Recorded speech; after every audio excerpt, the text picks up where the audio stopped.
देखिए, हम कोई नसीहत नहीं दे रहे, बल्कि हमने उनको उनकी संवैधानिक जिम्मेदारी को याद दिलाया है जो वो भूल चुके हैं। ये जो आरएन जुलूस जो निकाले गए पूरे देश में, और उस जुलूस में हर जगह पर वायलेंस हुआ, चाहे मध्य प्रदेश हो, राजस्थान हो, गुजरात हो, कर्नाटक हो, गोवा हो। जहाँ जहाँ ये आरएन का जुलूस गया, प्रोसेशन गया, वहाँ पर वायलेंस हुआ। तो वहाँ की सरकारें सरासर नाकाम साबित हुई उस वायलेंस को रोकने के लिए। और क्यों सरासर नाकाम साबित हुई? बल्कि वो सरकारें खुद,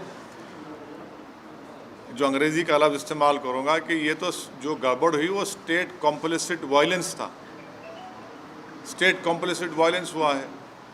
और आप दंगाइयों को दंगा करने से रोक नहीं सकते।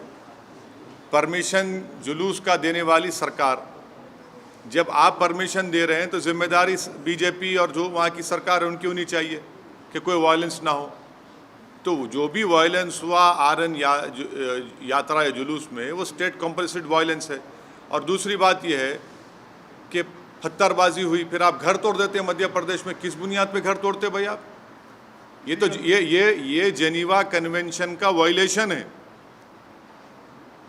आपको पकड़ना चाहिए उन लोगों को, अगर करे तो। आप घर किस बुनियाद पे तोड़ रहे हैं भाई? और एक ही कम्युनिटी घर तोड़ रहे हैं आप, क्यों?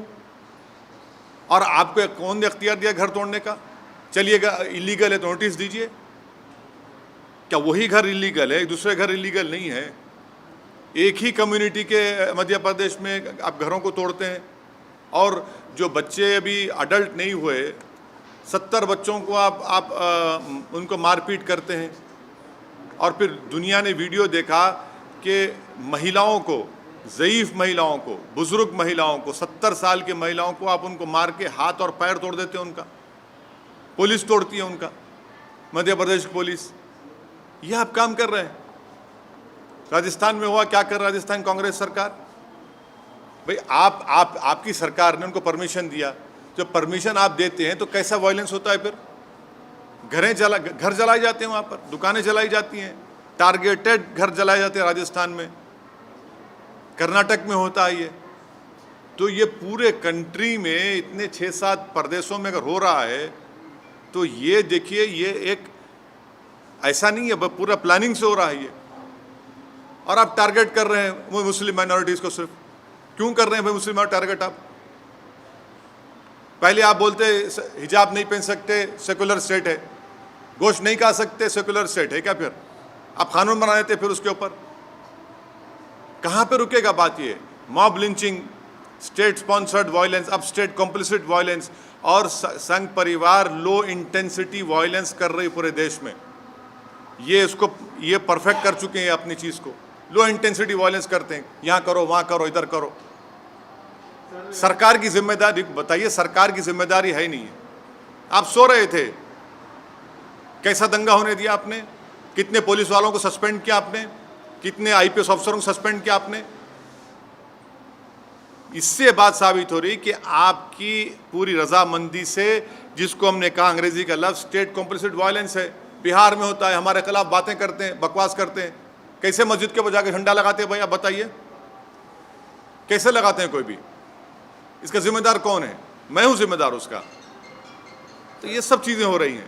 सर, करौली में बीजेपी तो ये अरेस्ट करने की एक्सोडस हो रहा है हिंदूज का, और कोई पुलिस वाला कुछ बोल रहा है कि मतलब सर वहाँ पुलिस वाला एडमिट करेंगे कि कैमरा पे गवर्नमेंट का फेलियर होता है इस पर। राजस्थान करौली में जो कुछ हुआ, मध्य प्रदेश में जो कुछ हुआ, गुजरात में आनंद, हिम्मतनगर, खंभाट में जो कुछ हुआ, कर्नाटक में जो कुछ हुआ, गोवा में जो कुछ हुआ, वहाँ की सरकारों की रजामंदी से ये स्टेट कॉम्प्लिसिट वायलेंस हो रहा है। और टारगेट पे कौन है? कौन उस प्रोसेशन का परमिशन देता है? सरकार देती है। तो सरकार जब देती है तो सरकार कैसे वायलेंस होने देती है वहाँ पर? और फिर मध्य प्रदेश में, राजस्थान में घर जलाए जाते हैं, दुकानें जलाई जाती हैं, और मध्य प्रदेश घर तोड़ते हैं। किस बुनियाद पे घर तोड़ेंगे भाई आप? कौन से कानून तहत तोड़ रहे हैं आप? बताओ, कानून बताओ हमको।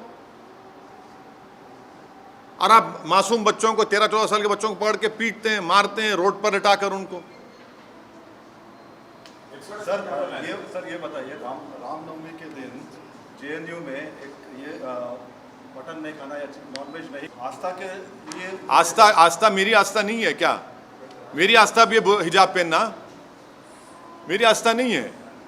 तो आप एक काम करिए ना, फिर जितना एक्सपोर्ट होता है गोश्त उस दौरान में बैन करिए इंडिया में।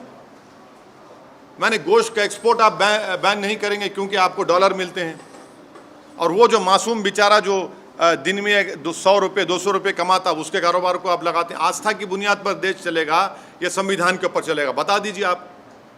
फिर मेरी आस्था क्या क्या होगा बताइए?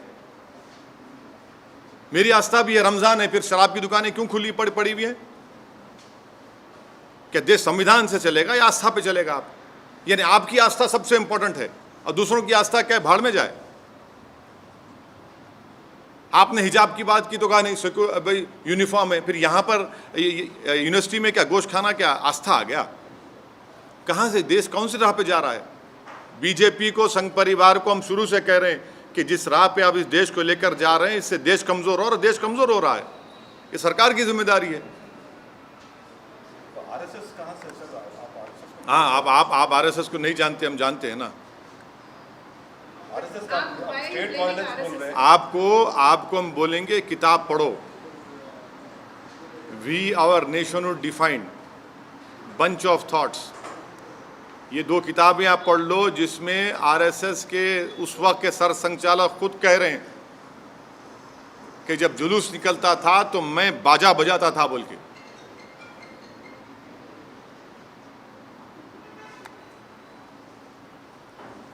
सर, पाकिस्तान में सत्ता परिवर्तन हुआ है, जो नए वज़ीर आला बने हैं वहाँ, वज़ीर आज़म, उन्होंने कश्मीर का राग अलापा है, क्या कहेंगे?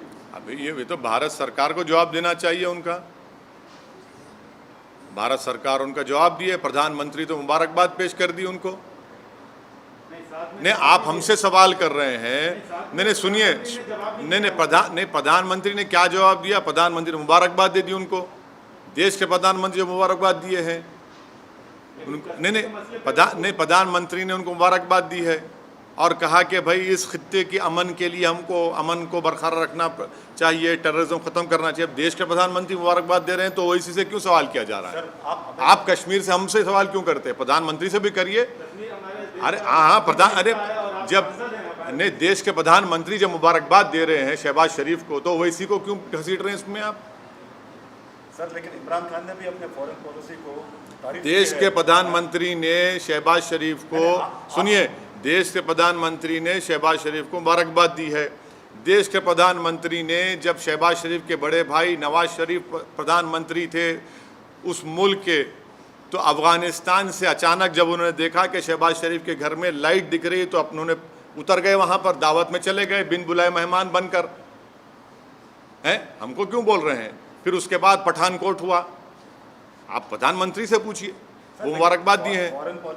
फॉरेन पॉलिसी नहीं, लेकिन अरे हम प्रधानमंत्री ने जो मुबारकबाद दी है शहबाज शरीफ को, असदुद्दीन ओवैसी को क्यों पूछ रहे हैं आप? प्रधानमंत्री चीन के ऊपर नहीं बोलते। प्रधानमंत्री चीन का नाम लेने से डरते हैं। प्रधानमंत्री वो इलाकों में जहां पर आज हम पेट्रोलिंग नहीं कर सकते, उन हिस्सों में जो भारत का हिस्सा, वहाँ पे चीन बैठा हुआ है। डेप्सांग में क्या हो रहा है, हॉट स्प्रिंग में क्या हो रहा है, डेमचौक में क्या हो रहा है, प्रधानमंत्री बोलते ही नहीं है। और मैं प्रधानमंत्री से कह रहा हूँ कि हम इनकी खामोशी से ऐसा लग रहा है कि कहीं सियाचिन हमारे हाथ से चीन ना छीन ले। ये खतरा है देश के लिए। सर, हम आपसे सवाल इसलिए पूछ रहे हैं कि पाकिस्तान के वज़ीर आज़म ने कश्मीर की बात उठाई और कश्मीर के कई मसलों पर आप सरकार को घेरते रहे हैं। जब देश के प्रधानमंत्री चीन पर नहीं बोलकर शहबाज शरीफ को मुबारकबाद देते हैं तो ये सवाल देश के प्रधानमंत्री से पूछा जाना चाहिए, असदुद्दीन ओवैसी से नहीं। मैं देश का प्रधानमंत्री नहीं हूँ। देश के प्रधानमंत्री ने खुद मुबारकबाद और मीठे मीठे अल्फाजों में शहबाज शरीफ के प्रधानमंत्री बनने पर उनको मुबारकबाद दी है। वो कर्टसी है सर। हाँ तो अच्छा आप अभी प्रधानमंत्री के स्पोक्स पर्सन बन चुके हैं, जर्नलिस्ट नहीं रहे आप। मुबारकबाद पेश करता हूँ आपको। तो देखिए, ये सवाल करने का मतलब ये है कि मैं अपनी देशभक्ति को साबित करूं, और प्रधानमंत्री जब शहबाज शरीफ को मुबारकबाद देते हैं उस पर क्या बोलेंगे आप? आपकी ज़बान चुप हो जाती है। अरे मैं आपको उल्टा सवाल करना चाहिए प्रधानमंत्री से, बीजेपी से। दूसरे मुल्क का वजीर आजम हमारे कश्मीर के बारे में बात उनके सुनिए, उनके उस बयान के बाद ही मेरे देश के प्रधानमंत्री ने शहबाज शरीफ को मुबारकबाद दी। आप ही दे दीजिए सर, हाँ, देश के प्रधानमंत्री दे दिए ना, देश के प्रधानमंत्री दे दिए, शहबाज शरीफ को मुबारकबाद दे दिए। अब नहीं मालूम, हो सकता है घर में दावत है, चले भी जाएंगे, क्योंकि जब नवाज शरीफ के पास गए थे खाना खाने। कश्मीर वाले मुद्दे पे आप क्या कहेंगे सर? क्या कहेंगे हम तो शुरू से कह रहे हैं कि 370 हटाना एक कॉन्स्टिट्यूशनल ब्रीच था। बोलिए आशीष साहब। Sir, 2014 onward, we have witnessed more justice kind of incident, which witnessed more lynching several of certain persons who are yet to proven guilty or accused in court. Sir इसमें You see, this is clearly a state complicit violence, number one. Secondly, this is a collective punishment being given to one particular community. Third, this is a grave violation of Geneva Convention. Fourth, under what law the government of Madhya Pradesh has demolished houses of the Muslim community. Fifth, if they were illegally built, you cannot arbitrarily demolish any house. You have to give a notice. Sixth, you can regularize those houses. Seventh, it clearly shows their biased attitude of the Madhya Pradesh BJP's chief minister and his government towards the Muslim minority, because it is a state complicit violence. Earlier it was state sponsored, then it was mob lynching, now it is state complicit violence, and they have failed in protecting the properties and the life of a particular Muslim minority community. And the last point which I want the people of India to remember, how is it that the old Muslim women were assaulted? 70-year-old Muslim women, their elbows were broken, their heads were smashed. Who did this? It is the Madhya Pradesh police. What justification does the BJP government has towards this attitude? Almost similar kind of violence we have witnessed in Rajasthan also. Yes, it is. Yes, in what has happened in Rajasthan, Karoli is equally condemnable. Targeted violence has taken place. The Congress government of Rajasthan has supported this state complicit violence. They were the ones who gave the procession permission for RN procession. It is their responsibility, constitutional responsibility, to protect life and limb and to maintain peace, which the Congress government has utterly failed. And it is their responsibility, and whatever violence has taken place, it is the responsibility of Rajasthan-led Ashok Gehlot government. Jharkhand also witnessed such a similar. Yes, not only Jharkhand, even Karnataka, even Goa, even Karnataka. This RN procession permissions were given by the respective state governments, and they have utterly failed in controlling and stopping this violence. There are certain states where we are expecting those states are going for assembly polls.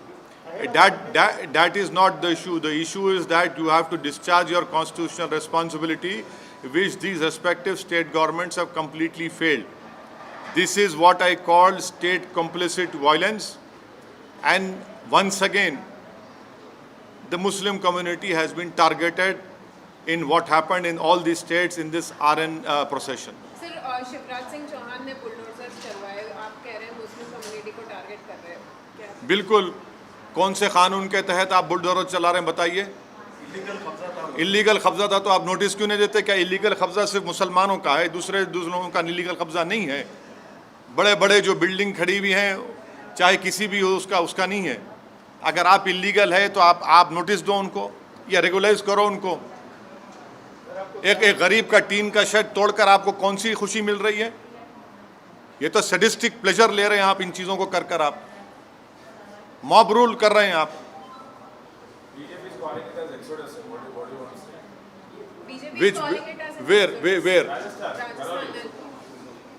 What happened to the violence? If exodus is happening, then what is the Congress-led Ashok Gehlot government doing? How is it that targeted shops were targeted and they were burned? I can show you videos of targeted burning of shops in Rajasthan, Karoli.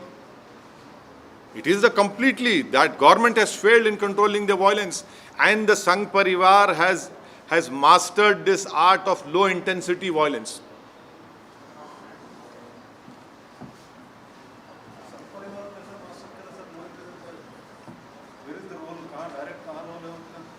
नहीं, पूरे आसमान से आए ना, यहाँ के नहीं थे वो।